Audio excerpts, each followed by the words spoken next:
ಪ್ರತಿ ಮುಂಜಾನೆಯೂ ನಮಗೆ ಭುಜಬಲವಾಗಿಯೂ ಇಕ್ಕಟ್ಟಿನಲ್ಲಿ ನಮಗೆ ರಕ್ಷಣೆಯಾಗಿಯೂ ಇರು.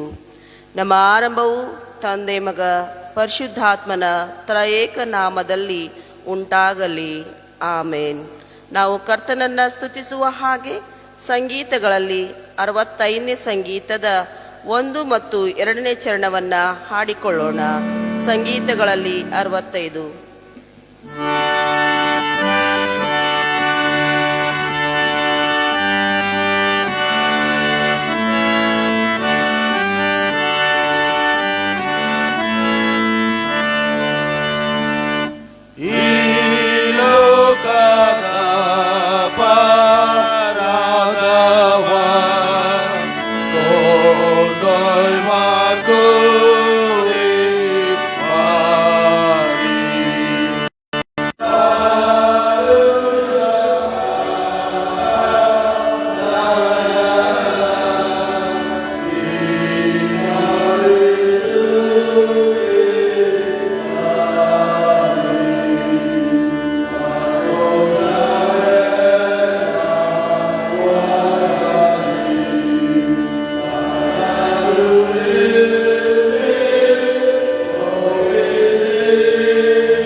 ನಮ್ಮನ್ನು ಬಾಳವಾಗಿ ಪ್ರೀತಿ ಮಾಡುವಂಥ ಪರಲೋಕದ ತಂದೆಯಾದ ದೇವ, ನಿನ್ನನ್ನು ಕೊಂಡಾಡ್ತೇವೆ ಸ್ವಾಮಿ.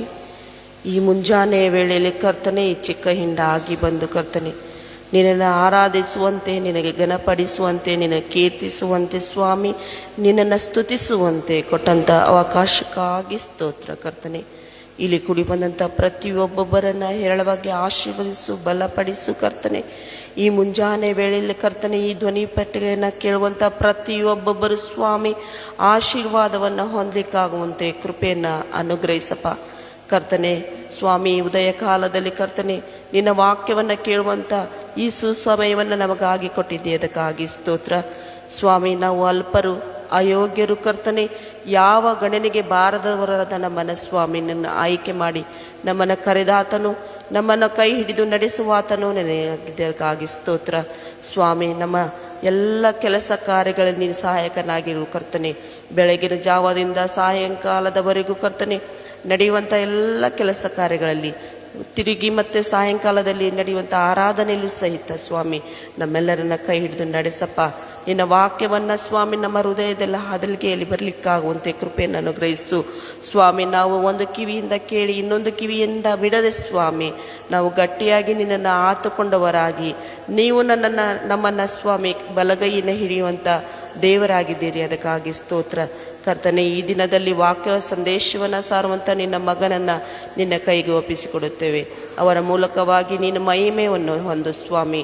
ನಮ್ಮೆಲ್ಲರ ಜೀವಿತದಲ್ಲಿ ಹೊಸ ವಾಕ್ಯವು ಅದು ಮೂಡಿ ಬರಲಿಕ್ಕಾಗುವಂತೆ ಕೃಪೆಯಿಂದ ಕೃಪೆಗೆ ನಮ್ಮನ್ನು ನಡೆಸು ಎಂಬುದಾಗಿ ನಮ್ಮ ಪ್ರಭುವಾದ ಯೇಸು ಕ್ರಿಸ್ತನ ಅತಿ ಮುದ್ದಾದ ನಾಮದಲ್ಲಿ ಬೇಡಿ ಹೊಂದಿದವಳಾಗಿದ್ದೇನೆ ತಂದೆಯಾದ ದೇವರೇ, ಆಮೇನ್. ನಾವು ಕರ್ತನನ್ನು ಸ್ತುತಿಸುವ ಹಾಗೆ ಮಹಿಮಾ ಗೀತೆಗಳನ್ನು ಹಾಡಿಕೊಳ್ಳೋಣ. ಮೊದಲನೇದಾಗಿ ಮುಂದೆ ಹೋಗುವೆನು ನನ್ನೇಸುವಿನೊಂದಿಗನೆ.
ಸಂತೋಷವಾಗಿದ್ದೀರಾ? Are you happy this morning? ಏನು ಬಿಡ್ರಿ, ದಿವಸ ಮುಂಜಾನೆ ಬರೋದು ಒಂದು ತ್ರಾಸ ಆಗ್ಬಿಟ್ಟೈತ್ರಿ ಅಲ್ಲ? ನಮ್ಮ ಎಲಿಶಣ್ಣವರು ದಿವಸ ಬೆಳಿಗ್ಗೆ ಬೇಗನೆ ಹೇಳ್ಬೇಕ್ರಿ, ಎದ್ದು ಆರಾಧನೆ ಮಾಡೋರನ್ನ ಎಬ್ಬಿಸ್ಬೇಕು, ಪ್ರಸಂಗ ಮಾಡೋರನ್ನ ಎಬ್ಬಿಸ್ಬೇಕು. ಅದು ಒಂದು ಜವಾಬ್ದಾರಿ. ಒಂದು ವೇಳೆ ಅವರು ಮಲಗಿಬಿಟ್ರೆ ದೇವರೇ ಗತಿ. ದಿವಾಕರ್ ಇಂಡಿಗೇರಿ ಅವರು ಇರ್ತಾರೆ ಪ್ರಸಂಗ ಮಾಡಲಿಕ್ಕೆ, ಅದೇನು ಪ್ರಾಬ್ಲಮ್ ಇಲ್ಲ, ಇರಲಿ. ಈ ಬೆಳಗಿನ ಜಾವದಲ್ಲಿ ನಿಮ್ಮೆಲ್ಲರಿಗೂ ನಾನು ಯೇಸು ಕ್ರಿಸ್ತನ ಹೆಸರಿನಲ್ಲಿ ವಂದನೆಗಳನ್ನು ನಾವು ಸಲ್ಲಿಸ್ತೇನೆ. ನಿಮ್ಮ ಪಕ್ಕದಲ್ಲಿರುವಂಥವ್ರಿಗೆ ಹೇಳ್ರಿ, ನಾನು ಉಳಿದಿರುವುದು ಯೆಹೋವನ ಕರುಣೆ ಅಂತ ಹೇಳ್ರಿ. ನಾವು ಉಳಿದಿರುವುದು ಯೆಹೋವನ ಕರುಣೆ. ದೇವರು ಫೆಬ್ರವರಿ 28 ದಿವಸ ನಮ್ಮನ್ನು ಬಹಳ ಅದ್ಭುತವಾಗಿ ಕಾಪಾಡಿದ್ದಾನ್ರಿ. ಎಲ್ಲ ಕೇಡು ಗಂಡಾಂತರ ಅನಾರೋಗ್ಯ ಬಾರದ ಹಾಗೆ, ನಮಗೆ ಯಾವ ಕೊರತೆ ಆಗದ ಹಾಗೆ ದೇವರು ತನ್ನ ಆತ್ಮನ ಮೂಲಕವಾಗಿ ನಮ್ಮನ್ನು ಕಾಪಾಡಿದ್ದಾನ್ರಿ. ಈ ಮಾರ್ಚ್ನಲ್ಲಿ ಕೂಡ, ಈ 31 ದಿವಸ ಕೂಡ ದೇವರು ನಮ್ಮನ್ನ ಕಾಪಾಡ್ತಾನ್ರಿ. ನಂಬಿಕೆ ಇದೆಯಲ್ಲ? ದೇವ್ರ ವಾಕ್ಯ ಹೇಳ್ತದೆ, ನಾವು ಅಪನಂಬಿಗಸ್ತರಾದರೂ ಅವ ಏನಂತ್ರಿ, ನಂಬಿಗಸ್ತನಾಗೇ ಇದ್ದಾನಂತ್ರಿ. ಇಸ್ರಾಯೇಲರನ್ನ ಕಾಯುವ ದೇವರು ತೂಕಡಿಸುವುದಿಲ್ಲ, ನಿದ್ರಿಸುವುದಿಲ್ಲ. ಈ ಮಾರ್ಚ್ 31 ದಿವಸನೂ ಕೂಡ, ವರ್ಷವೆಲ್ಲ ಕೂಡ ದೇವರು ನಮ್ಮನ್ನು ಕಾಪಾಡ್ತಾನ್ರಿ. ನಮಗೆ ಯಾವ ಕೊರತೆ ಆಗದ ಹಾಗೆ, ನಮಗೇನು ಸಂಭವಿಸದ ಹಾಗೆ ದೇವರು ನಮ್ಮನ್ನ ಕಾಪಾಡುವುದಕ್ಕೆ ಆತನು ಶಕ್ತನಾದಂಥ ದೇವರಾಗಿದ್ದಾನ್ರಿ. ಅಪೊಸ್ತಲನಾದಂಥ ಪೌಲನು ಫಿಲಿಪ್ಪಿ ಪತ್ರಿಕೆಯಲ್ಲಿ ಅವನು ಹೀಗೆ ಹೇಳ್ತಾನ್ರಿ, ಮನೆಗೆ ಹೋಗಿ ಓದ್ರಿ. ಯಾವಾಗಲೂ ಕರ್ತನಲ್ಲಿ ಸಂತೋಷಿಸಿರಿ, always rejoice in the Lord. ಈ ಮಾತನ್ನ ಅವನು ಯಾವಾಗ ಹೇಳ್ತಾನಂದ್ರೆ, ಅವನನ್ನ ಬೇಡಿಯಲ್ಲಿ ಹಾಕಿರ್ತಾರ್ರಿ, ಆವಾಗ ಅವನು ಈ ಮಾತನ್ನು ಹೇಳ್ತಾನೆ. ಬಹಳ ಸಾರಿ ಪತ್ರಿಕೆಗಳನ್ನ, ಅವನು ಬರೆದ ಪತ್ರಿಕೆಗಳನ್ನ ನಾವು ಓದಿಕೊಳ್ಳುವುದಾದ್ರೆ ಅವನು ಹೇಳ್ತಾನೆ, ಯಾವಾಗಲೂ ಅಂತೆ. ಹಣ ಇದ್ರೂ ಸಂತೋಷ ಪಡಬೇಕ್ರಿ, ಹಣ ಇಲ್ದಾಗ್ಲೂ ಕೂಡ ಸಂತೋಷ ಪಡಬೇಕು, ಸೇವೆಗೆ ಅನುಕೂಲ ಆದಾಗಲೂ ಕೂಡ ಸಂತೋಷ ಪಡಬೇಕು, ಅನಾನುಕೂಲ ಆದಾಗಲೂ ಕೂಡ ಸಂತೋಷ ಪಡಬೇಕು. ಊಟ ಇದ್ರೂ ಕೂಡ ಸಂತೋಷ, ಊಟ ಇಲ್ಲದೆ ಇದ್ರೂ ಕೂಡ ಸಂತೋಷ. ಬ್ಯಾಂಕ್ ಬ್ಯಾಲೆನ್ಸ್ 0 ಆದ್ರೂ ಕೂಡ ಸಂತೋಷ, ಬ್ಯಾಂಕ್ ಬ್ಯಾಲೆನ್ಸ್ ಜಾಸ್ತಿ ಆದ್ರೂ ಕೂಡ ಸಂತೋಷ, ಹಿಂಸೆಯಲ್ಲಿಯೂ ಕೂಡ ಸಂತೋಷ, ದುಃಖದಲ್ಲಿ, ಬಡತನದಲ್ಲಿ, ಅನಾರೋಗ್ಯದಲ್ಲಿ, ಎಲ್ಲದರಲ್ಲಿಯೂ ಕೂಡ ಸಂತೋಷ ಪಡ್ರಿ. ಅವನ ಮುಂದೆ ಅನೇಕರನ್ನ ಬಂಧಿಸ್ತಾ ಇದ್ದಾರೆ, ಪೌಲನ ಮುಂದೆ ಅನೇಕರನ್ನ ಮರಣದಂಡನೆಗೆ ಹಾಕ್ತಾ ಇದ್ದಾರೆ. ಆದ್ರೆ ಪೌಲ ಹೇಳ್ತಾನೆ, always rejoice in the lord. ನಮ್ಮ ಸಂತೋಷ ಯಾರ್ರೀ? ಯೇಸು ನಮ್ಮ ಸಂತೋಷವಾಗಿದ್ದಾನೆ. ಈ ಬೆಳಗಿನ ಜಾವದಲ್ಲಿ ಒಂದು ಸತ್ಯವನ್ನ ನಾನು ನಿಮಗೆ ಹೇಳಲಿಕ್ಕೆ ಇಷ್ಟಪಡ್ತೇನೆ. ನಾವು ಯಾವಾಗ ಮತ್ತೊಬ್ಬರಿಗಾಗಿ ಪ್ರಾರ್ಥಿಸುವುದನ್ನ ಕಲಿತೇವೆಯೋ ಆವಾಗ ದೇವರು ನಮ್ಮನ್ನ ಬಹಳವಾಗಿ ನಮ್ಮನ್ನ ಆಶೀರ್ವಾದ ಮಾಡ್ತಾನ್ರಿ. ಯಾವಾಗ ನಾವು ಮತ್ತೊಬ್ಬರ ಹಿತವನ್ನ ಬಯಸಿ, ಮತ್ತೊಬ್ಬರಿಗಾಗಿ, ಮತ್ತೊಬ್ಬರ ಒಳಿತಿಗಾಗಿ, ಮತ್ತೊಬ್ಬರ ಕ್ಷೇಮಕ್ಕಾಗಿ ನಾವು ಯಾವಾಗ ಪ್ರಾರ್ಥಿಸ್ತೇವೆಯೋ ಆವಾಗ ದೇವರು ನಮ್ಮನ್ನ ಆಶೀರ್ವಾದ ಮಾಡ್ತಾನ್ರಿ. ನಿಮಗೆ ಯಾರು ಹಾಗೆ ಮಾಡಿದ್ರು, ನಿಮ್ಮ ಹೆಸರನ್ನ ಯಾರು ಕೆಟ್ಟದ್ದೆಂದು ತೆಗೆದುಹಾಕಿದ್ರು, ನಿಮ್ಮ ವಿಷಯದಲ್ಲಿ ಯಾರು ಸುಳ್ಳು ಸಾಕ್ಷಿ ಹೇಳಿದರೋ, ನಿಮಗೆ ಯಾರು ನಿಮಗೆ ಕೇಡು ಮಾಡಬೇಕೆಂಬುದಾಗಿ ನಿಮಗೆ ಆಲೋಚನೆ ಮಾಡಿದರೋ, ಇವನು ಹಾಳಾಗಿ ಹೋಗ್ಲಿ, ಇವನು ಸತ್ಯಾನಾಶ ಆಗಿ ಹೋಗ್ಲಿ ಅಂತ ನಿಮ್ಮ ವಿಷಯದಲ್ಲಿ ಯಾರು ಅಂದುಕೊಂಡ್ರು, ಯಾರು ಬಯಸಿದ್ದಾರೋ, ಯಾರು ಉದ್ದೇಶಿಸಿದ್ದಾರೋ ಅಂಥವ್ರನ್ನೆಲ್ಲ ಒಂದು ಪಟ್ಟಿ ಮಾಡ್ರಿ, ಒಂದು ಬುಕ್ ತೆಗೆದುಕೊಳ್ರಿ. ಅವರ ಹೆಸರನ್ನ ಬರೀರಿ, ನಿಮ್ಮ ಪ್ರಾರ್ಥನೆ ಕೋಣೆಗೆ ಹೋಗ್ರಿ, ಅವರಿಗೋಸ್ಕರವಾಗಿ ಯಥಾರ್ಥವಾಗಿ ನೀವು ಪ್ರಾರ್ಥನೆ ಮಾಡ್ರಿ. ದೇವ್ರೇ, ಈ ವ್ಯಕ್ತಿಯನ್ನ ನೀನು ಆಶೀರ್ವಾದ ಮಾಡು. ಇವನು ನನಗೆ ಬೈದಿದ್ದಾನೆ, ಇವನು ನನ್ನ ಹೆಸರನ್ನು ಅಪಪ್ರಚಾರ ಮಾಡಿದ್ದಾನೆ, ಇವನು ನನ್ನ ವಿಷಯದಲ್ಲಿ ಕೇಡು ಮಾಡಿದ್ದಾನೆ. ದೇವ್ರೇ, ಇವನನ್ನು ಆಶೀರ್ವಾದ ಮಾಡು, ಇವನ ಮಕ್ಕಳನ್ನು ಆಶೀರ್ವಾದ ಮಾಡು, ಇವನ ಹೆಂಡತಿಯನ್ನು ಆಶೀರ್ವಾದ ಮಾಡು, ಇವನ ಕೆಲಸವನ್ನು ಆಶೀರ್ವಾದ ಮಾಡು, ಇವನಿಗಿರುವಂಥದ್ದು ಎಲ್ಲವನ್ನ ನೀನು ಆಶೀರ್ವಾದ ಮಾಡು ದೇವ್ರೇ. ಯಾವಾಗ ನಾವು ಯಥಾರ್ಥವಾಗಿ ನಿಷ್ಕಪಟಿಗಳಾಗಿ ಪ್ರಾರ್ಥಿಸ್ತೀವಿಯೋ ಆವಾಗ ಶುಭ ಮತ್ತು ಕೃಪೆ ನಮ್ಮನ್ನು ಹಿಂಬಾಲಿಸ್ತದೆ ಪ್ರಿಯರೇ. ಉದಾಹರಣೆಗಾಗಿ ನಿಮ್ಮಲ್ಲಿ ಯಾರಾದರೂ ಸತ್ಯವೇದ ತಂದಿದ್ರೆ ಯೋಬನು ಪುಸ್ತಕ ಕೊನೆ ಅಧ್ಯಾಯ 42ನೇ ಅಧ್ಯಾಯ ಒಬ್ರು ಓದ್ರಿ. ಹಳೆ ಒಡಂಬಡಿಕೆಯಲ್ಲಿ ಯೋಬನು ಬರೆದ ಪುಸ್ತಕ 42ನೇ ಅಧ್ಯಾಯ ಅದರ 10ನೇ ವಚನ ಓದ್ರಿ. ಎಂಥ ಉಲ್ಲಾಸವು ಸಂತೋಷವು ನಿನ್ನನ್ನಾರಾಧಿಸಲು, ಎಂಥ ಉಲ್ಲಾಸವು ಸಂತೋಷವು ನಿನ್ನನ್ನಾರಾಧಿಸಲು. ಯೋಬ 42 10ನೇ ವಚನ ಓದ್ರಿ.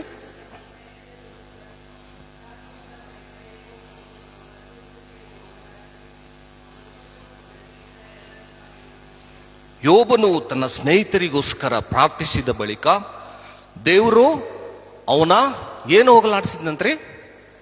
ದುಸ್ಥಿತಿಯನ್ನು, ಕೆಟ್ಟ ಸ್ಥಿತಿಯನ್ನ. ಮೊದಲು ಸ್ನೇಹಿತರ ದುಸ್ಥಿತಿಯನ್ನ ಹೋಗಲಾಡಿಸ್ಲಿಲ್ಲ ಅಂತ್ರಿ, ಅದು ಆಮೇಲೆ ರೀ. ಮೊದಲು ಪ್ರಥಮವಾಗಿ ಫಸ್ಟ್ ಅವನ ಸ್ನೇಹಿತರ ದುಸ್ಥಿತಿಯನ್ನ ದೇವರು ಹೋಗಲಾಡಿಸಿದನಂತೆ.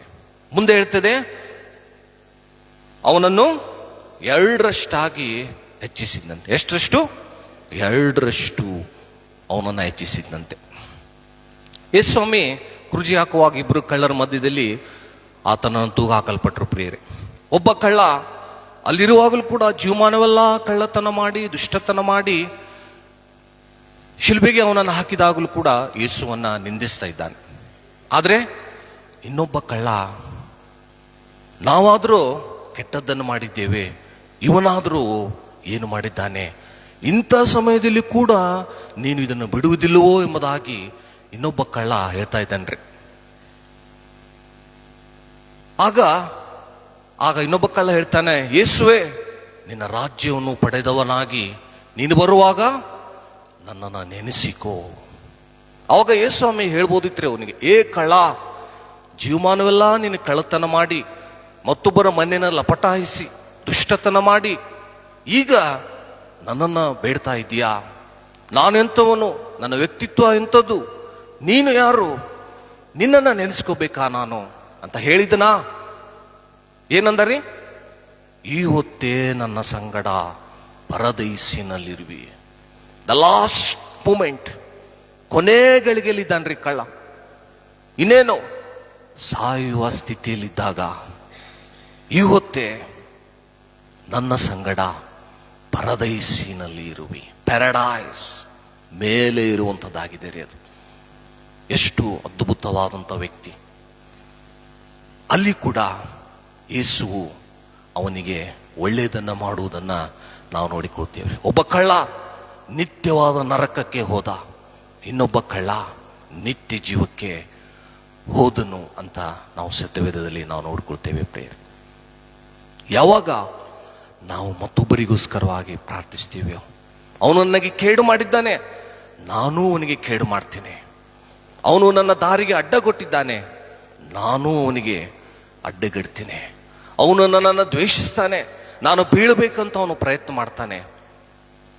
ನನ್ನ ಅವನತಿಯನ್ನು ಅವನು ಸಹಿಸುವುದಿಲ್ಲ, ನಾನು ಅವನಂತೆ ಮಾಡಬೇಕು ಅಂತ ನಾವು ಅಂದುಕೊಂಡು ಜೀವಿಸುವುದಾದರೆ ನಮಗೆ ದೇವರಿಂದ ಆಶೀರ್ವಾದಗಳು ದೊರೆಯುವುದಿಲ್ಲ ಪ್ರಿಯರೇ.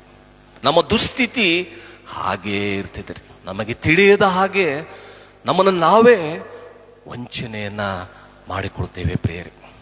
ಯೋಬ ತನ್ನ ಸ್ನೇಹಿತರಿಗೋಸ್ಕರವಾಗಿ ಯಾವಾಗ ಯಥಾರ್ಥನಾಗಿ ಅವನು ಪ್ರಾರ್ಥಿಸಿದನು. ಫಸ್ಟ್ ದೇವರು ಅವನ ದುಸ್ಥಿತಿಯನ್ನೆಲ್ಲ ಹೋಗಲಾಡಿಸಿದಂತೆ. ನೀವು ಕೂಡ ಇದನ್ನ ಮಾಡುವುದಾದ್ರೆ 1 ದಿವಸ, 2 ದಿವಸ, 3 ದಿವಸ, 1 ವಾರ, 1 ತಿಂಗಳ, ವರ್ಷವೆಲ್ಲ ಹೀಗೆ ನೀವು ಯಥಾರ್ಥವಾಗಿ ಮಾಡುವುದಾದ್ರೆ ನಿಮ್ಮ ಸುತ್ತನ್ನು ಕೂಡ, ನಿಮ್ಮ ಜೀವಿತ ಕೂಡ ಅದು ಆಶೀರ್ವಾದವಾಗ್ತದೆ ಪ್ರೇರೆ. ಬರೀ ಪ್ರಾರ್ಥನೆಯಲ್ಲಿ ನಾವು ಶರೀರಕ್ಕೆ ಸಂಬಂಧಪಟ್ಟಂತ ಸಂಗತಿಗಳನ್ನ ನಾವು ಕೇಳುವುದಲ್ರಿ. ದೇವ್ರೇ ನನಗೆ ಅದನ್ನು ಕೊಡು, ಇದನ್ನು ಕೊಡು, ಕಾರ್ ಕೊಡು, ಬಂಗ್ಲೆ ಕೊಡು, ಇವೆಲ್ಲ ನಮಗೆ ದೇವರು ಕೊಡ್ತಾನ್ರಿ. ಚಿಟಿಕೆ ಹೊಡೆಯೋದ್ರೊಳಗೆ ದೇವರು ನಮಗೆ ಕೊಡ್ತಾನ್ರಿ. ಯಾವುದು ಕೂಡ ಅವನಿಗೆ ಅಸಾಧ್ಯ ಅಲ್ಲ. ನನಗೆ ಅಸಾಧ್ಯವಾದದ್ದು ಒಂದಾದರೂ ಉಂಟೋ ಅಂತ ದೇವರು ತನ್ನ ವಿಷಯದಲ್ಲಿ ತನ್ನನ್ನು ಪ್ರಕಟಿಸಿಕೊಳ್ತಾನ್ರಿ. ದೇವ್ರ ವಾಕ್ಯ, ಯೇಸು ನಮಗೇನು ಹೇಳಿದ್ದಾನ್ರಿ? ಮೊದಲು ದೇವರ ರಾಜ್ಯ, ಫಸ್ಟ್ ಪ್ರಯಾರಿಟಿ ಈಸ್ ಕಿಂಗ್ಡಮ್. ಆತನ ನೀತಿಗಾಗಿ ನಾವು ತವಕ ಪಡಬೇಕಂದ್ರೆ, ನಮ್ಮ ತವಕ ಅದರಲ್ಲಿ ದೇವರ ರಾಜ್ಯದಲ್ಲಿ ನಮ್ಮ ತವಕ. ಲೋಕದ ಜನಗಳ ಹಾಗೆ ತಿನ್ಬೇಕು, ಕುಡಿಬೇಕು, ಮಜಾ ಮಾಡಬೇಕು, ಸುಖ ಪಡಬೇಕು, ಇದು ಅಲ್ಲ ರೀ. ದೇವರು ನಮ್ಮನ್ನ ಇದಕ್ಕಾಗಿ ಕರೀಲಿಲ್ಲ. ನಾವು ಪ್ರತ್ಯೇಕಿಸಲ್ಪಟ್ಟಂತ ಜನಾಂಗ, ರಾಜವಂಶಸ್ಥರು, ಯಾಜಕರು, ದೇವರಿಗೇನೆ ಅಂತ ನಾವು ಮೀಸಲಾದಂತ ವ್ಯಕ್ತಿಗಳು ರೀ. ದೇವರು ನಮ್ಮನ್ನು ಎಷ್ಟು ಅದ್ಭುತವಾಗಿ ನಮ್ಮನ್ನು ಕಾಪಾಡಿದ್ದಾನೆ ನೋಡ್ರಿ. ಅಲ್ಲ, ನಾವು ಹೋಗುವಾಗ ಬರುವಾಗ ಎಷ್ಟೋ ಅಪಾಯಗಳು ಸಂಭವಿಸ್ತವೆ ರೀ. ಅವುಗಳ ಮಧ್ಯದಲ್ಲಿ ದೇವರು ನಮ್ಮನ್ನು ಅದ್ಭುತವಾಗಿ ನಮ್ಮನ್ನು ನಡೆಸಿದ್ದಾನೆ. ಮಧ್ಯಪ್ರಾಚ್ಯದಲ್ಲಿ ಯುದ್ಧ ನಡೀತಾ ಇದೆ ರೀ.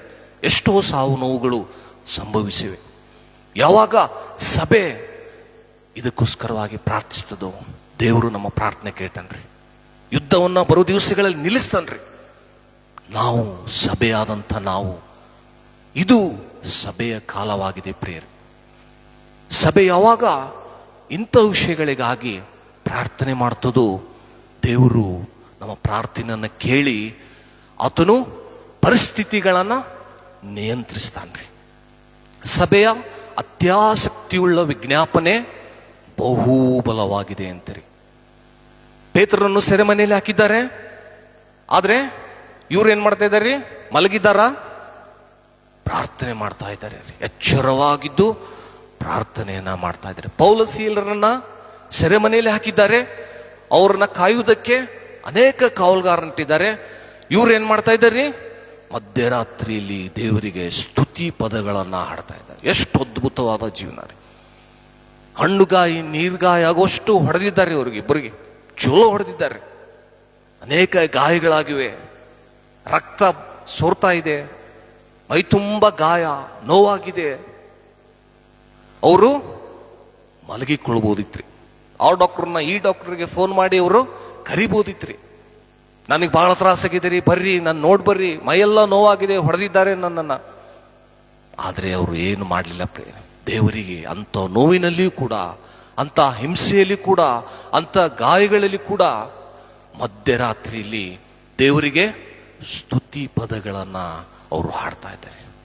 ಬೆಳಗಾಗೋಷ್ಟರಲ್ಲಿ ಅವರಿಗೆ ಅವರ ಹಾಕಿದಂತೆಲ್ಲಾ ಬೇಡಿಗಳು ಕಳಚಿ ಬಿದ್ದು ಅವರಿಗೆ ಬಿಡುಗಡೆ ಆಯಿತು ಅಂತ ದೇವರ ವಾಕ್ಯದಲ್ಲಿ ನಾವು ನೋಡಿಕೊಳ್ತೇವೆ ಪ್ರೇರೆ.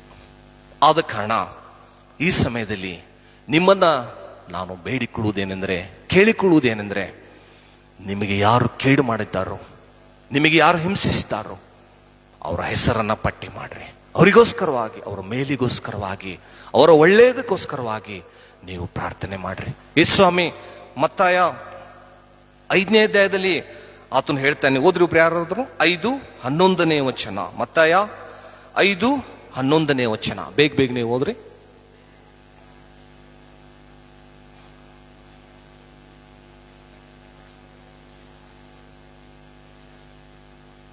ಹೌದಮ್ಮ? ಮುಂದೆ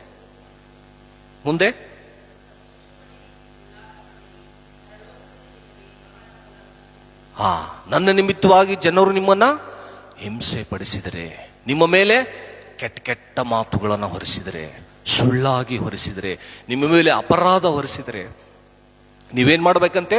ಅಳುತ್ತಾ ಕೂತ್ಕೊಡ್ರಿ ಅಂತ ಯೇಸು ಸ್ವಾಮಿ ಹೇಳಿದ್ನ? ಸಂತೋಷ ಪಡ್ಬೇಕಂತ್ರಿ. ನಾನು ಆಶೀರ್ವದಿಸಲ್ಪಟ್ಟಂತ ವ್ಯಕ್ತಿ, ಐ ಆಮ್ ಬ್ಲೆಸ್ಸೆಡ್ ಪರ್ಸನ್. ನಾವು ಸಂತೋಷ ಪಡ್ಬೇಕಂತ್ರಿ. ನಾನು ಹೇಳ್ತಾ ಇಲ್ಲ ರೀ, ಯೇಸು ಸ್ವಾಮಿ ಹೇಳ್ತಾ ಇದ್ದೇನ್ರಿ. ಯೇಸು ಸ್ವಾಮಿ ಕರೆ ಹೇಳ್ತಾನ, ಸುಳ್ಳು ಹೇಳ್ತಾನ್ರಿ?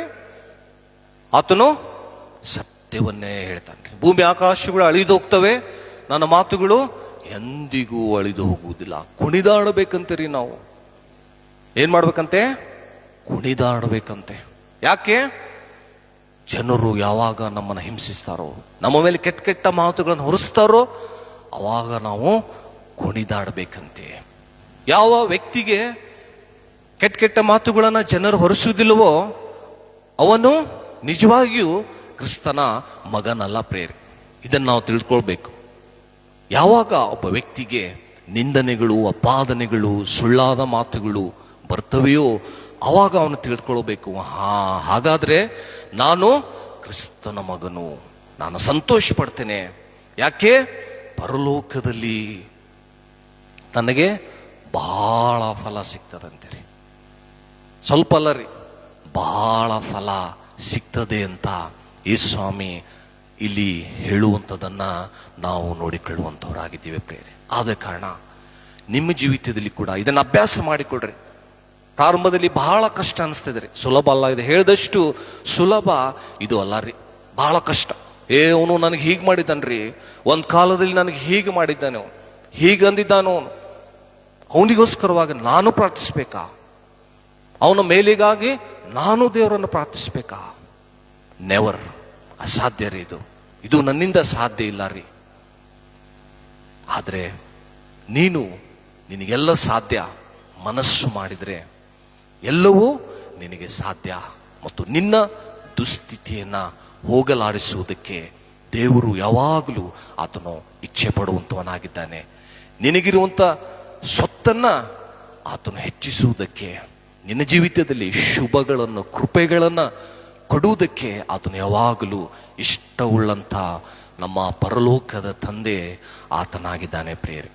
ಆದ ಕಾರಣ ಇದನ್ನ ನಿಮ್ಮ ಜೀವಿತದಲ್ಲಿ ತಪ್ಪದೆ ನೀವು ಮಾಡುವುದಾದರೆ, ಒಂದು ವೇಳೆ ಯಥಾರ್ಥವಾಗಿ ನೀವು ಮಾಡುವುದೇ ಆದರೆ ನಿಮ್ಮ ಜೀವಿತದಲ್ಲಿ ಇದರ ಫಲವನ್ನ ನೀವೇ ಕಾಣ್ತೀರಿ ಪ್ರೇರೆ.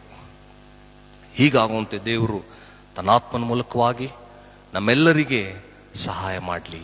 ಆಮೇಲೆ ಕಷ್ಟದ ಕಾಲದೋಳು ಸಂತೋಷ ಶಾಂತಿ ಕೊಡುವ,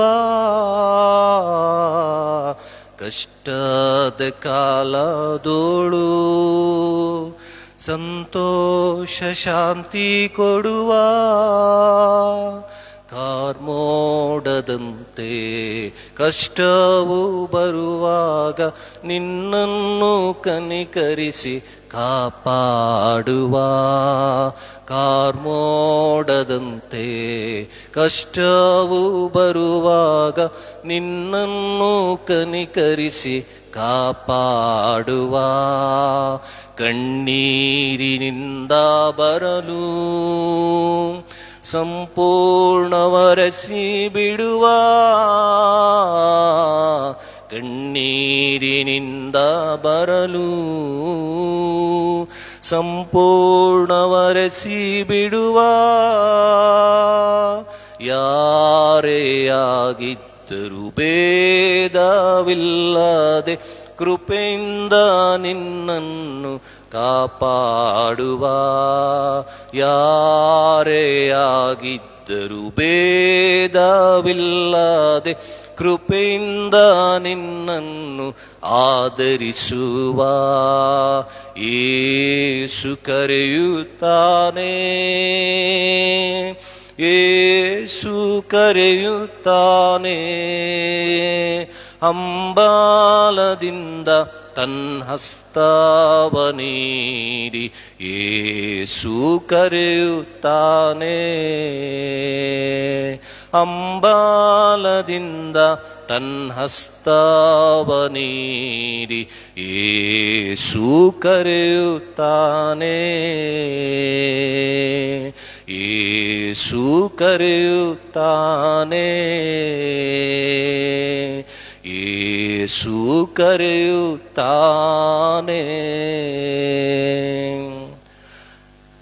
ನಮ್ಮನ್ನು ಬಹಳವಾಗಿ ಪ್ರೀತಿಸಿದಂತ ನಮ್ಮ ಪರಲೋಕದ ತಂದೆಯಾದ ದೇವರೇ, ನಾವು ಉಳಿದಿರುವುದು ನಿನ್ನ ಕರುಣೆ ಆಗಿರುವುದಕ್ಕಾಗಿ ನಿನಗೆ ವಂದನೆಗಳು. ನಮ್ಮ ಜೀವಿತದಲ್ಲಿ ನೀನು ಒಳ್ಳೆಯದನ್ನ ಮಾಡುವಂತ ನಮ್ಮ ತಂದೆಯಾಗಿದ್ದಿ. ಮಾತ್ರವಲ್ಲದೆ ನಮ್ಮ ಅಪರಾಧಗಳಿಗೆ ತಕ್ಕ ಹಾಗೆ ನಮ್ಮನ್ನು ಶಿಕ್ಷಿಸಲಿಲ್ಲ. ನಮ್ಮನ್ನು ಶಾಶ್ವತವಾದ ಪ್ರೀತಿಯಿಂದ, ನಿತ್ಯವಾದ ಪ್ರೀತಿಯಿಂದ ನೀನು ಪ್ರೀತಿಸಿದ್ದಕ್ಕಾಗಿ ನಾವು ನಿನಗೆ ಸ್ತೋತ್ರ ಸಲ್ಲಿಸ್ತೇವೆ. ಈ ನಿನ್ನ ಮಹೋಪಕಾರಗಳಿಗೆ ಬದಲೇನು ಮಾಡಲೆಂಬುದಾಗಿ ಭಕ್ತನಾದಂಥ ದಾವೀದನು ಹೇಳಿದ ಹಾಗೆ, ನನ್ನ ಮನೆಯವೇ ಯೆಹೋವನನ್ನು ಕೊಂಡಾಡು, ನನ್ನ ಸರ್ವ ಇಂದ್ರಿಯಗಳೇ ಆತನ ಪರಿಶುದ್ಧವಾದ ನಾಮವನ್ನು ಕೀರ್ತಿಸಿರಿ, ಆತನು ಮಾಡಿದ ಉಪಕಾರಗಳಲ್ಲಿ ಒಂದನ್ನು ಮರೆಯಬೇಡೆಂಬುದಾಗಿ ದಾವೀದನು ಹೇಳಿದ ಹಾಗೆ, ದೇವರೇ ನಮ್ಮ ತಂದೆ ನಾವು ಕೂಡ ನಮ್ಮ ಜೀವಿತದಲ್ಲಿ ನೀನು ಮಾಡಿರುವಂಥ ಉಪಕಾರಗಳನ್ನು ಮರೆಯದ ಹಾಗೆ ನಮ್ಮೆಲ್ಲರಿಗೆ ನೀನು ಸಹಾಯ ಮಾಡುವಂತ ನೀನು ಪ್ರಾರ್ಥಿಸ್ತೇವೆ. ಸೇರಿದಂತೆಲ್ಲ ಪ್ರಿಯ ಮಕ್ಕಳಿಗಾಗಿ ಸ್ತೋತ್ರ.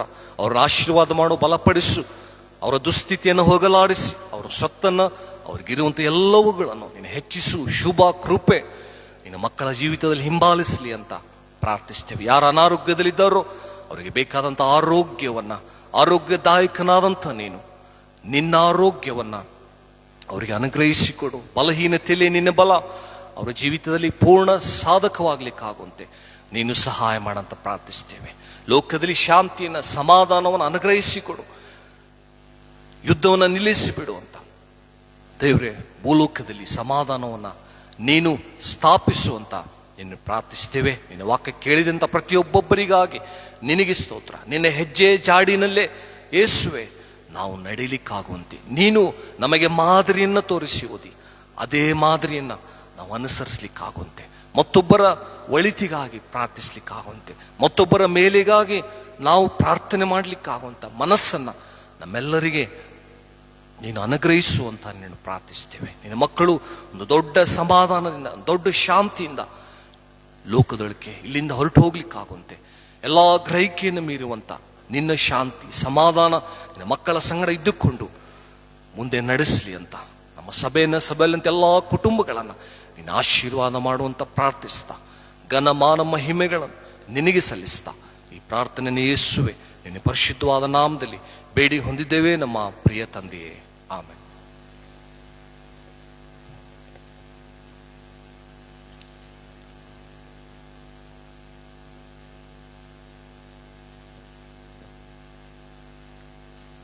ಕೊನೆಯದಾಗಿ ಸಂಗೀತಗಳಲ್ಲಿ 237ನೇ ಸಂಗೀತದ 1 ಮತ್ತು 4ನೇ ಚರಣಗಳನ್ನು ಮಾತ್ರ ಹಾಡಿಕೊಳ್ಳೋಣ. ಸಂಗೀತಗಳಲ್ಲಿ 237.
ಸಮಾಧಾನ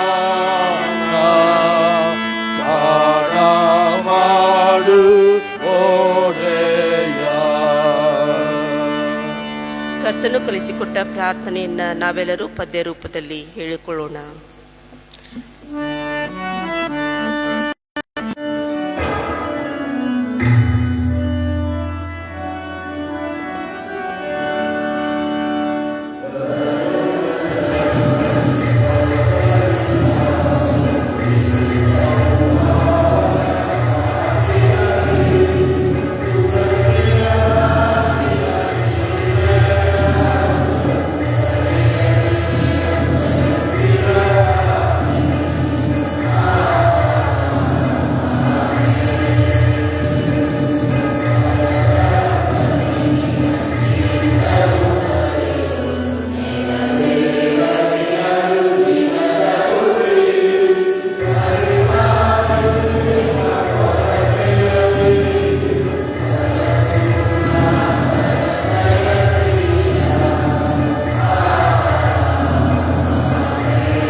ಕೂಡಿ ಬಂದಂಥ ಎಲ್ಲ ದೇವ ಜನರೊಟ್ಟಿಗೂ ಹಾಗೂ ಯುದ್ಧ ಕಲಹಗಳು ನಡೆಯುವಂಥ ಎಲ್ಲ ದೇಶಗಳ ಮೇಲೆಯೂ ನೆಲೆಯಾಗಿರಲಿ. ಆಮೇನ್.